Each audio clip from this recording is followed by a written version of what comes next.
habang sila ay naka-duty at nagpapatupad ng batas. Hindi lamang simpleng pananakit ang maaaring ikaso sa suspect.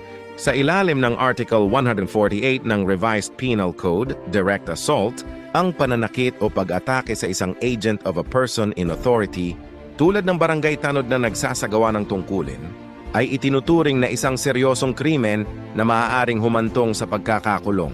Halimbawa, kung ang isang individual ay nanuntok, nanulak, nanaksak o umatake sa isang tanod habang ito ay nagro-roving, nagpapatupad ng city ordinance, o nagpapanatili ng kapayapaan at kaayusan sa barangay, maaari siyang kasuhan ng direct assault sa ilalim ng Article 148 ng Revised Penal Code. Maaari pa itong madagdagan ng ibang kaso tulad ng serious physical injuries, Article 263 Revised Penal Code, o attempted homicide, Article 249 in relation to Article 6 Revised Penal Code. Depende sa bigat ng pananakit o pinsalang natamo ng biktima.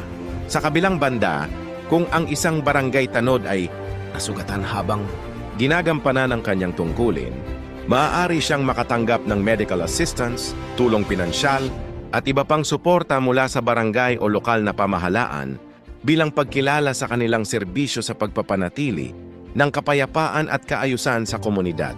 Ang mga barangay tanod ay kinikilala bilang bahagi ng Barangay Peacekeeping Action Team, BPAT.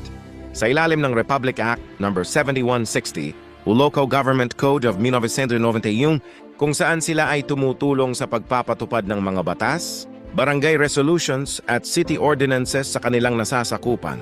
Dahil dito ang pananakit sa isang tanod habang siya ay nasa aktwal na pagtupad